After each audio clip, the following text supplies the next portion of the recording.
Hello and welcome to Keep Me Posted with Planet Aid. This is Monica Johnson and I am talking today to Javier Camacho from Richmond Vale Academy, which is in St. Vincent and the Grenadines. How are you doing, Javier? Very good, very good. Thank you for the invitation. Yes, of course. You know, you came to visit us at the corporate office at Planet Aid in Elbridge, Maryland, and you gave us such a great presentation talking about some of the things that you're doing. So I'd also just like to ask you, first of all, tell us about your work at Richmond Vale Academy. All right, so I have been working in Richmond Vale for the last year. I'm a project leader. Right now, I'm currently working as project leader for the IIF program. IIF stands for Inter-American Foundation. It's our sponsor.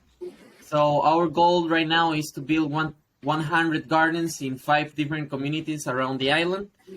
And, well, then also to reach people through seminars, workshops, and different kind of activities. That the goal is to reach more than 1,500 people at the moment.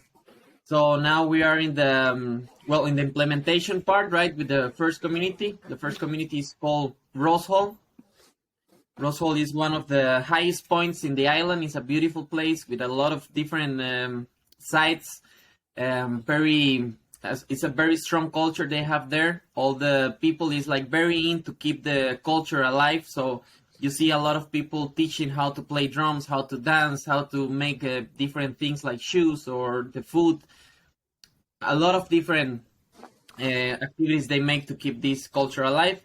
So now we are there working together with the Richmond Vale Academy students. Right now we have 8 students from different countries.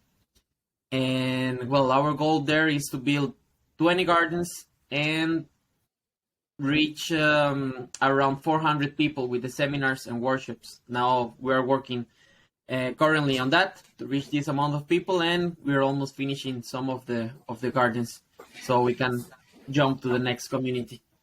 Okay, so let me ask you a question. Why is the focus on gardens so much? All right, so the focus is based on garden because, well, we have different conditions in the island, right? The majority of the food we need to bring it from other countries, so the prices can rise a little bit, right? Because we need to pay extra just to bring the food into the island. So also we are talking about resilience against the climate change. We know that the islands are one of the most affected scenarios with the climate change, let's say like that, because of the sea level rising all the time.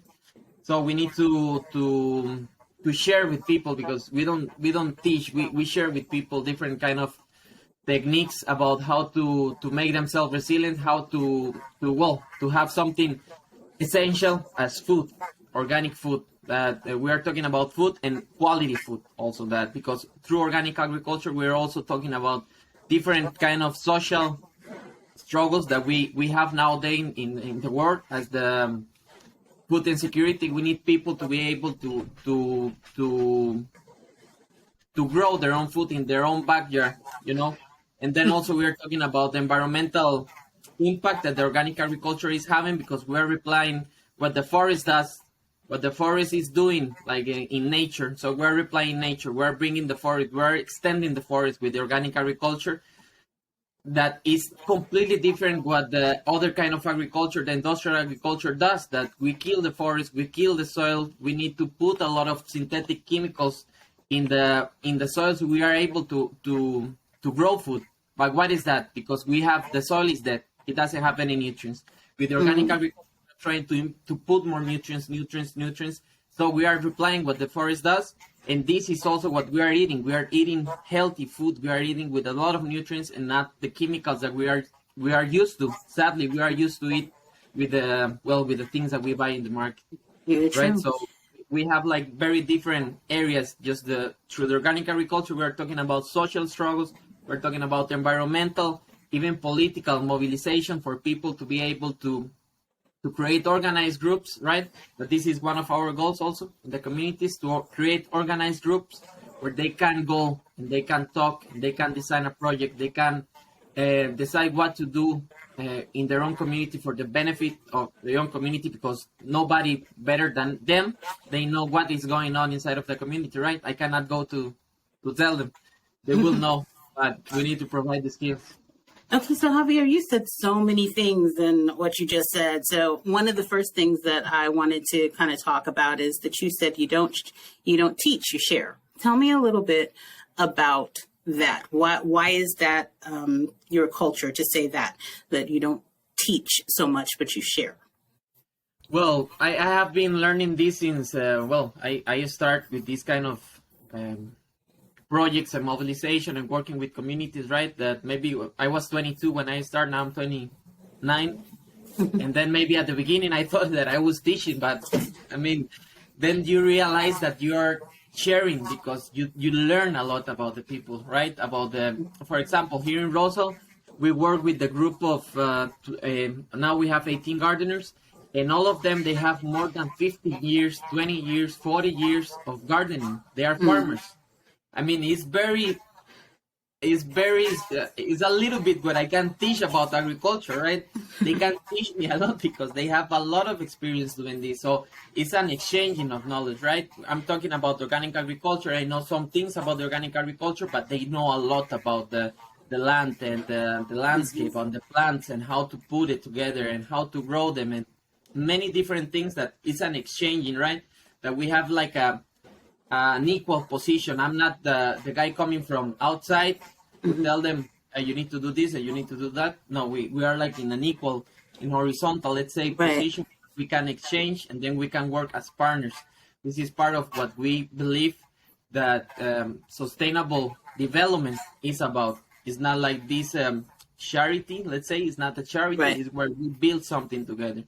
I love right? that because it's such a respect. Exactly. You don't come in like saying my way is better, but kind of here's another way. So exactly. I love that. Also, you talked about the organic farming. Tell us a little bit about that. And I believe, now you can correct me if I'm wrong. Tell me a little bit how permaculture fits into that. Well, we have a problem nowadays that is the agro business, right? The agro business is, we're talking about deforestation, we are talking about land destruction, we are talking about water contamination through the chemicals that they implement. The people is getting sick because of the chemicals that we ingest. We have a huge problem through the way that we are producing our food. It's a system right now, we're in a system that we produce enough food for everybody to eat. But not everybody has access to this food because we need to be able to pay for it, right? So in the organic agriculture, there is like a trend also that people says, like, if I produce organic, I can sell it a little bit more expensive. But for me, this is not correct. For me, is that if I produce organic, it's because everybody can have access to a meal, right? It's not that I can sell expensive. It's because we can produce everywhere. With the materials that we have in our place, with the resources that we have around, we can produce quality food and we can recover the soil. That is one of the bigger problems that we have nowadays, that the soil and the topsoil where we grow our food is getting killed because of the agribusiness, right? So these different techniques that we bring to the community, like for example, now we are making a biol.